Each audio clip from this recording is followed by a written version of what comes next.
Like they've got an incentive brand-wise to fix some things up.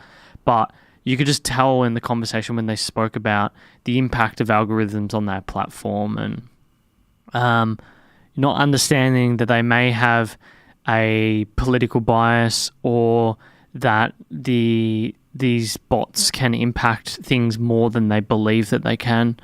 That was like very obvious to me based on listening to that interview. Yeah, and look, I guess to specifically talk about Twitter, I would say I'm not terribly concerned about Twitter. Since Twitter's actually published DAU numbers, it's evident how insignificant Twitter is. Yeah, on numbers, yeah, but I would argue on political discourse, no. I think that it's probably the most important platform for the the propagation, the initial ideas that get spread out through the ether. Yeah, no, I disagree with that and say that Twitter is not changing minds. Okay. Twitter's not changing minds. Twitter is not inflaming.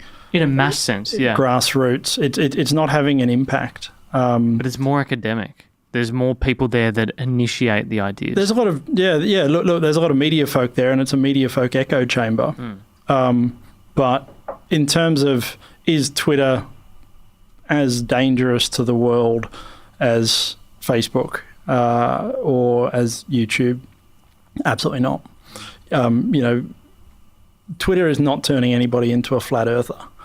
Twitter is not enabling rallies of tens of thousands of neo-Nazis.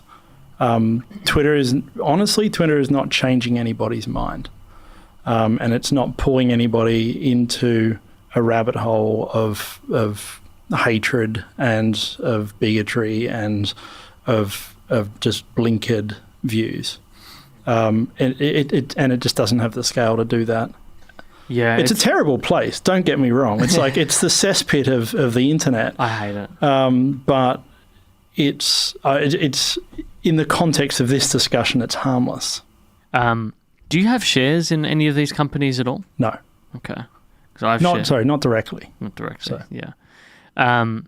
It's interesting. I looked at a few different things that have happened of late via just this idea of propaganda and looking at certain ideas. And the scariest one to me was that case in India, the cases in India 2017-18 that commenced on WhatsApp and resulted in 47 people being killed through lynchings. Yeah. That to me is one of the scariest things and no one talks about it in the West. And so this is the thing. People are talk about Twitter. And people on podcasts love to talk about how Twitter is the cesspool of the internet and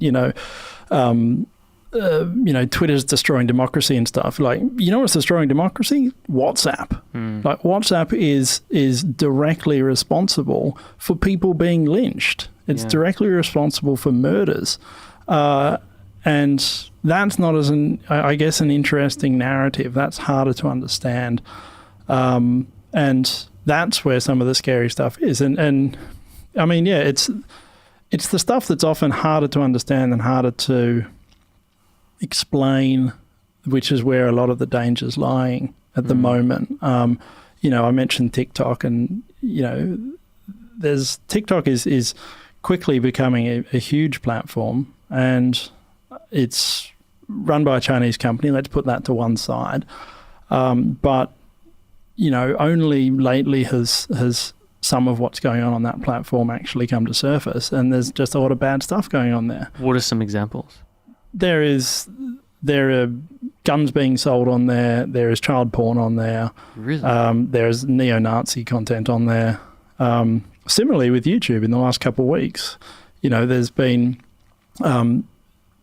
what really you can sort of, you can't go out and say there is pedophilic content on YouTube, but there has been this use of commenting is a fascinating thing. There's neo-Nazi content all over YouTube in the sense that there is coded language in the comments, and now it turns out there's also pedophilic content on YouTube in the sense of coded language within the comments. And so people are searching, and again, people go down these rabbit holes and they become surrounded by a community of themselves, of people like them.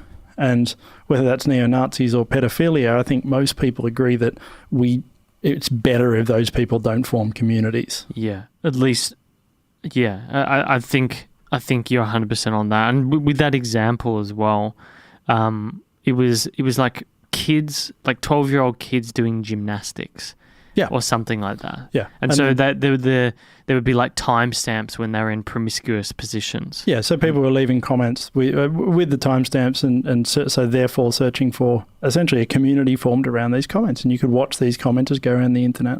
Yeah, Phil DeFranco covered that a lot recently. I think it sort of really came to a head last week. I remember YouTube's initial release was like, you're responsible for your comments on your videos. That was their response initially. And then they had to backpedal and say, oh, no. Like as in, we'll disable comments and we'll have to review comments on these specific topics now. And yeah. And so, and this is the challenge.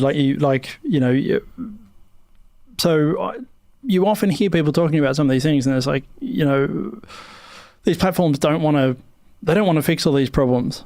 But it's a bit of it's a bit like you're in a dark kitchen full of cockroaches with a torch. Like you sort of swing the torch around and there's another cockroach there. And, no one was talking about, pedophilic coded language on YouTube 3 months ago. So and bangers there. So they couldn't go and fix it. So the problem is that there is, it's like Bruce Schneier talks about these ideas of class breaks. The fact is we've built technology that has scaled to such a point that when something breaks, the entire class of that thing breaks.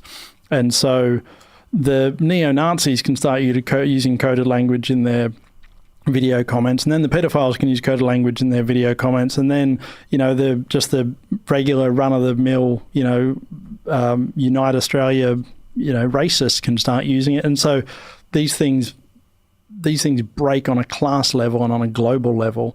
And so, it's whack-a-mole.